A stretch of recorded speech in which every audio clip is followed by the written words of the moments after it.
E voltamos com Em Questão de hoje, que debate os desafios da segurança pública em São Paulo. E a questão que eu havia deixado para depois do intervalo é exatamente sobre a eficiência demonstrada nas ações criminosas, né? O crime organizado, comandos de dentro dos presídios e equipamentos, né?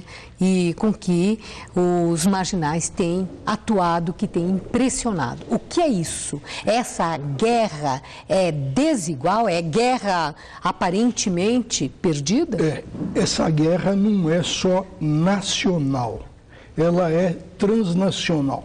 Eu participei no final do ano de 2009 de um encontro importantíssimo da União Europeia, onde todos os presentes concluíram que hoje a criminalidade sem fronteiras, ela atua em rede.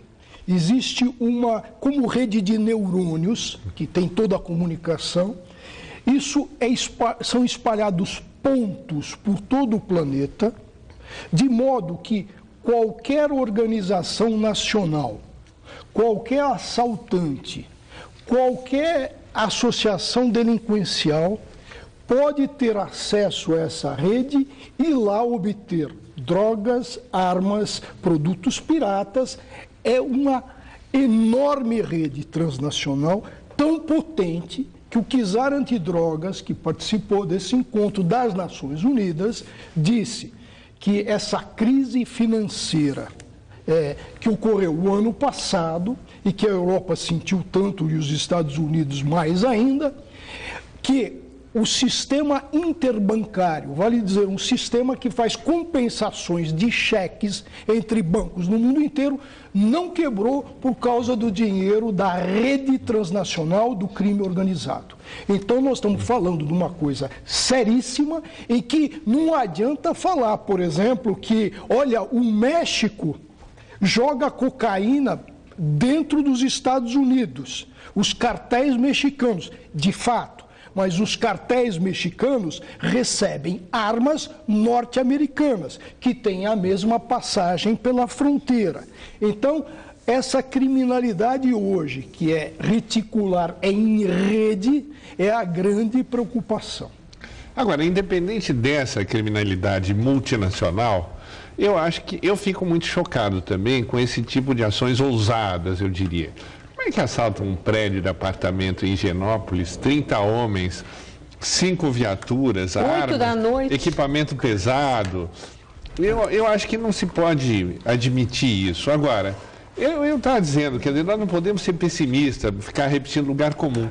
Mas há alguns defeitos que se repetem. Quer dizer, a polícia ainda é altamente burocratizada, ainda é extremamente lenta, mas eu acho que é possível uma ação nesse sentido. Quer dizer, aumentar os setores de inteligência policial. Hoje em dia nós vivemos, como tem a rede dos bandidos, tem também a rede das câmeras de segurança. Tudo que se passa é filmado de vários anos. Sim, mas eles já levam, né? Eles destroem, levam, ou seja, que são hábeis no sentido que é muito viável você desenvolver ainda mais esse setor de inteligência e separar um pouquinho do setor operacional para passar informação e para descobrir quem são essas pessoas, onde estão morando, por que estão trabalhando. Eu acho que um grande defeito, talvez, das nossas polícias ainda é um excesso de burocracia, de cadeias de comando, de rotinas que às vezes são totalmente antiquadas. Mas você admite cumplicidade da polícia com essa estrutura que tem as raízes internacionais, mas e que aqui se expande de forma tão organizada? Eu concordo com o Eduardo e vou um pouquinho mais adiante. O que existe também, além da burocracia, pela falta de especialização, de conhecimento, é uma polícia que não é tão competente como a gente gostaria que fosse. Até para liquidar com esses pontos, com esses, aspas, nó de redes. Vamos uma coisa muito simples.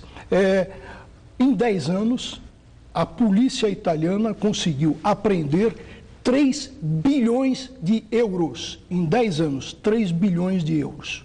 É uma quantia razoável. 3 bilhões de euros.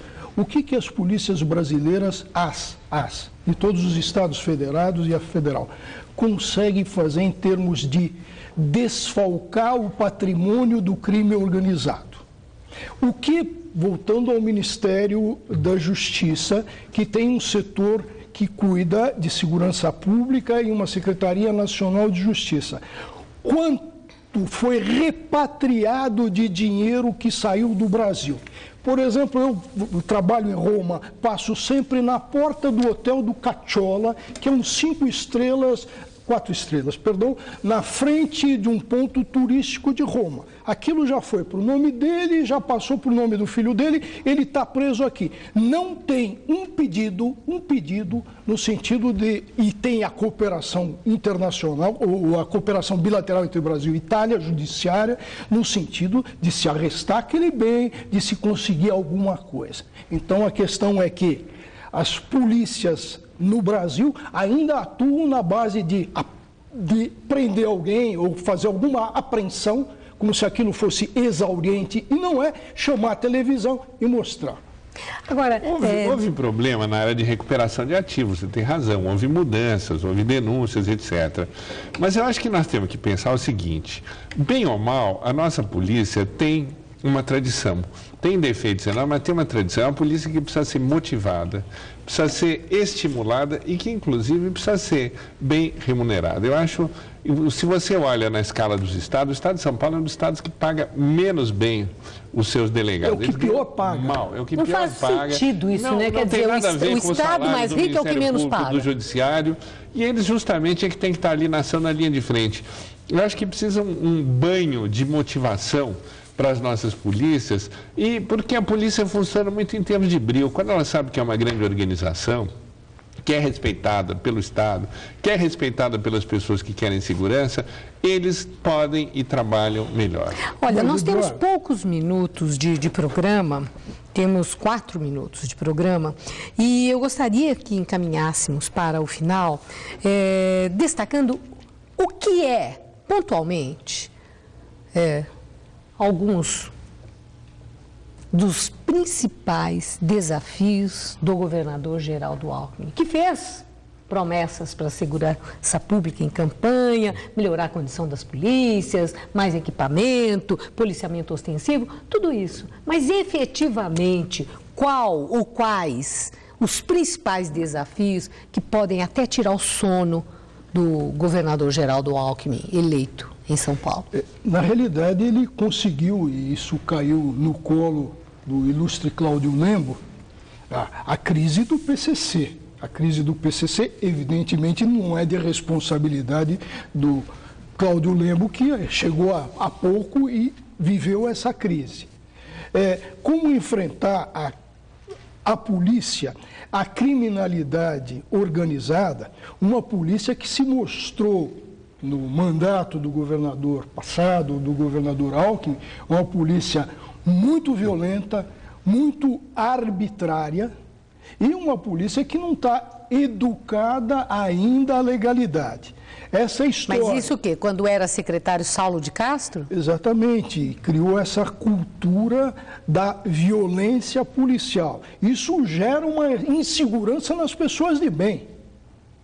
É uma faca de 2 gumes, além de, evidentemente, descumprir toda uma legislação. E desafio em relação a isso? O desafio, exatamente, que ele tem é de dar uma nova cara para a polícia, uma cara humana para a polícia e trabalhar na prevenção e esquecer dessas ações espetaculares e violadoras de direitos humanos básicos. Eu procuro sempre, Mané Lídia, ser um otimista. Eu acho que há alguns pontos importantes. Um deles é o seguinte, é que hoje, no cenário nacional, o governador Alckmin está muito bem situado, inclusive em termos de eventuais pretensões ao governo federal daqui a 4 anos. Eu tenho a impressão que ele vai querer fazer um governo exemplar. E eu sei, por informações absolutamente seguras, que ele sempre teve essa preocupação com a segurança. E ele diariamente entrava em contato com a Secretaria de Segurança para saber o que estava acontecendo, o que podia ser feito. E, ao mesmo tempo, teve essa preocupação correcional de fazer andar o processo disciplinar e a moralização. Então, eu acho que nós podemos imaginar que nesses 4 anos ele vai continuar com essa preocupação e vai procurar caminhos de atingir justamente o que o Walter sugere, que é uma polícia mais valorizada, mais respeitada, mais eficiente e mais democrática. Por que ele não acordou, Eduardo, você que está mais próximo? Não, eu não estou próximo. Não, próximo da informação, não estou falando da pessoa. Você que é um homem da informação. Não, mas eu não. Bom, senhores, um minuto para encerrar. Então, o grande desafio, porque não adianta olhar só para o passado. Agora nós temos que olhar para 1º de janeiro de 2011. Eu gostaria que ele também percebesse que custou para ele descobrir o descompasso entre a Secretaria de Assuntos Penitenciários, que estava caótica, que o crime organizado tomava conta e usava presos como massa de manobra, e não percebia esse descompasso entre a segurança pública, inclusive brigas entre os 2 secretários. Então, ele vai ter, evidentemente, por experiência, mas ele vai ter que estar muito atento.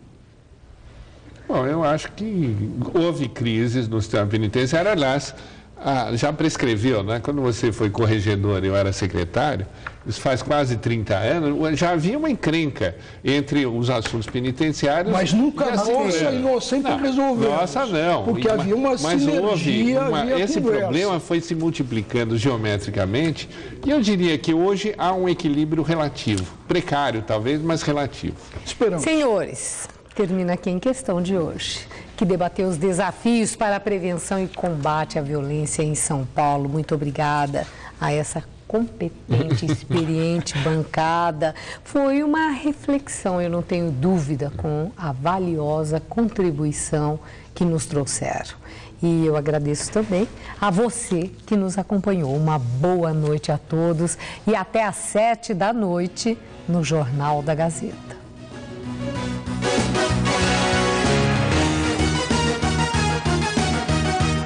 As notícias do Brasil e do mundo você encontra no Jornal da Gazeta, de segunda a sábado, 19h.